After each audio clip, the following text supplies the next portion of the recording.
오늘 우리에게 주신 하나님의 말씀은 요한복음 20장 24절에서 31절까지 말씀입니다. 12 제자 중에 하나로서 디두모라 불리는 도마는 예수께서 오셨을 때에 함께 있지 아니한지라. 다른 제자들이 그에게 이르되 우리가 주를 보았노라 하니 도마가 이르되 내가 그의 손에 못자국을 보며 내 손가락을 그 못자국에 넣으며 내 손을 그 옆구리에 넣어보지 않고는 믿지 아니하겠노라 하니라. 여드레를 지나서 제자들이 다시 집 안에 있을 때에 도마도 함께 있고 문들이 닫혔는데 예수께서 오사 가운데 서서 이르시되 너희에게 평강이 있을지어다 하시고 도마에게 이르시되 내 손가락을 이리 내밀어 내 손을 보고 내 손을 내밀어 내 옆구리에 넣어보라. 그리하여 믿음 없는 자가 되지 말고 믿는 자가 되라. 도마가 대답하여 이르되 나의 주님이시요 나의 하나님이시니이다. 예수께서 이르시되 너는 나를 본고로 믿느냐? 보지 못하고 믿는 자들은 복되도다 하시니라. 예수께서 제자들 앞에서 이 책에 기록되지 아니한 다른 표적도 많이 행하셨으나 오직 이것을 기록함은 너희로 예수께서 하나님의 아들 그리스도이심을 믿게 하려 하며 또 너희로 믿고 그 이름을 힘입어 생명을 얻게 하려 함이니라. 아멘. 예수님의 부활은 제자들에게 아주 충격적인 사건입니다. 자신들의 눈으로 부활하신 예수님을 직접 보고서도 쉽게 믿어지지가 않습니다. 본문에서 이렇게 부활하신 예수님을 목격한 제자들이 호들갑을 떨며 아직 예수님을 만나지 못한 도마에게 자신들의 목격담을 얘기해 줍니다. 그러나 도마의 반응이 썰렁합니다. 자신은 예수님의 부활을 믿지 못하겠노라고 의심과 불신을 드러냅니다. 본문 25절 말씀입니다. 도마가 이르되 내가 그의 손에 못자국을 보며 내 손가락을 그 못자국에 넣으며 내 손을 그 옆구리에 넣어보지 않고는 믿지 아니하겠노라 하니라. 이렇게 도마가 의심하는 이유는 본인은 아직 부활하신 예수님을 직접 만나보지 못했기 때문이고 예수님께서 자기는 빼놓고 다른 제자들만 만나신 것에 대한 섭섭함 때문에 더욱 강하게 부활에 대해 이의를 제기하고 있습니다. 그래서 우리는 도마를 의심 많은 제자로 기억합니다. 예수님은 이렇게 의심하는 도마에게 찾아오셔서 그의 손으로 못자국 난 손을 만져보고 옆구리에 넣어 창자국을 만져보게 하셨습니다. 그렇다면 예수님께서 어린아이를 달래듯이 예수님의 부활을 의심하는 도마를 찾아가셔서 직접 만나주시고 손으로 못자국과 창자국을 만지게 하시면서까지 예수님의 부활을 믿게 하신 이유는 과연 무엇일까요? 그 이유가 오늘 본문 29절에 기록되어 있습니다. 너는 나를 본고로 믿느냐? 보지 못하고 믿는 자들은 복되도다 하시니라. 예수님께서는 믿음이 무엇인지를 말씀하시려고 이렇게 행동하신 것입니다. 본 것으로 믿는 것은 믿음이 아닙니다. 보지 않고도 믿어야 믿음입니다. 그렇다면 어떻게 보지 않고도 믿을 수 있습니까? 들어서 믿을 수 있습니다. 부활하신 예수님을 눈으로 직접 목격한 다른 제자들은 부활의 증인이 되었습니다.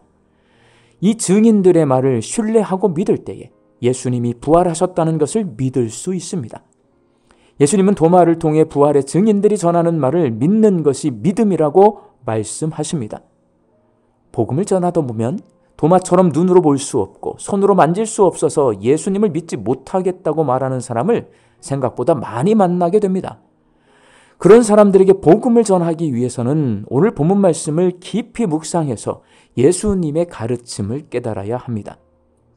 예수님은 시각과 촉각을 통해서 믿음을 얻으려고 하는 도마에게 믿음은 시각과 촉각을 통해서 주어지는 것이 아니라 예수님의 부활을 보고 들은 증인들의 증언을 통해서 예수님의 부활을 믿는 사람들이 전하는 부활의 복음을 통해서 주어진다고 말씀하신 것입니다. 믿음은 증인들이 전하는 복음을 통해 우리에게 찾아옵니다. 복음은 예수님의 부활을 증거하는 것이고 믿음은 예수님의 부활에 대해 듣고 그것을 믿는 것입니다. 예수님께서 도마를 찾아가 못자국과 창자국을 보여주신 것은 믿으라고 보여주신 것이 아니라 도마의 잘못된 믿음을 바로잡아 주기 위해서고 도마처럼 의심하고 믿지 않는 사람에게도 찾아가서 복음을 전해야 한다는 것을 가르쳐 주시기 위해서입니다. 사랑하는 광주 양림교회 성도 여러분, 우리에게도 도마와 같은 모습이 있지 않은지 생각해 보시기 바랍니다. 믿음을 갖고 싶은 마음이 있어 애쓰고 노력하지만 도마처럼 직접 보고 싶고 듣고 싶고 느끼고 싶은 마음이 앞서지 않습니까? 그래서 예수님의 모습을 보여주세요. 예수님의 음성을 들려주세요. 예수님을 만지고 느끼게 해주세요. 라고 기도하며 하나님께 요구하고 있지는 않습니까? 이것은 가장 기초적인 초보자 단계의 믿음입니다. 이것은 도마처럼 번고로 믿으려는 모습입니다. 이는 예수님이 원하시는 방법이 아닙니다. 예수님께서는 보지 않고 믿는 믿음이 복되다고 말씀하십니다. 복음을 듣고 믿으라고 요청하십니다. 믿음은 들음에서 납니다. 예수님의 복음을 자꾸 들을 때에 믿음이 생겨나고 자라납니다. 믿음도 선물입니다. 우리가 복음을 들을 때 성령님께서 믿음이라는 선물을 가지고 우리에게 찾아오십니다. 우리 주변에는 도마처럼 예수님이 보이지 않아서, 예수님의 음성이 들리지 않아서 믿지 못하겠다고 말하는 사람이 많습니다. 예수님이 의심하는 도마에게 일부러 찾아가신 것처럼 우리도 의심하는 그들에게 찾아가서 복음을 전해야 합니다.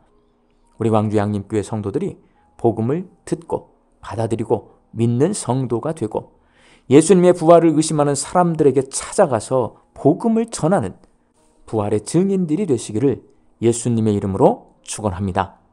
함께 기도하겠습니다. 보지 못하고 믿는 자들이 복되다라는 주님의 말씀을 마음판에 새기고 내 눈에 보이지 않고 내 귀에 들리지 않아도 복음을 듣고 부활하신 예수님을 믿는 저희들 되게 하여 주옵소서. 보이지 않아서 믿지 않는 사람들, 들리지 않아서 믿지 않는 사람들, 만질 수 없어서 믿지 못하는 사람들을 찾아가서 복음을 전하는 부활의 증인으로 살게 하여 주옵소서. 말씀 듣고 세상을 향해 나아갑니다. 우리 광주 양림교회 성도들 이 하루도 부지런히 열심히 일하며 삽니다. 하나님 일터 위에 복을 내려주시옵소서. 일용할 양식을 풍성히 거두고 감사함으로 자족함으로 살게 하여 주시옵소서. 하나님, 흩어져 살고 있는 우리 가족과 자녀들을 위하여 기도합니다. 안전하게 이 하루를 살게 하여 주시옵소서. 믿음 가지고 하나님 날개 아래 거하게 하여 주시옵소서. 주님과 동행하는 인생을 살게 하여 주옵소서. 육신 연약하여 선악계를 간구하는 환우들이 있습니다. 예수님의 능력으로 치유함을 얻게 하여 주시고 오랜 시간 침상에 누워 계시는 장기 환우들과 어르신들이 천국 소망 붙들고 오늘 이 하루를 살게 하여 주옵시며 애쓰고 힘써서 돌보는 가족들 위에 새 힘을 더하여 주옵소서. 하나님, 우리 조국 대한민국을 위하여 기도합니다. 혼란과 분열 가운데 있는 우리나라를 불쌍히 여겨 주시어서 하나 되게 하여 주옵소서. 우리 믿는 자들이 함께 기도하고 함께 화합하여서 성령의 하나 되게 하심을 본을 보일 수 있게 하여 주시옵시고 분열하고 나누어진 우리 국민들의 마음을 하나로 합할 수 있는 길로 안내하게 하여 주옵소서. 예수님의 이름으로 기도하옵나이다. 아멘.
의심 없이 살아갈 때에 우리 소원 주와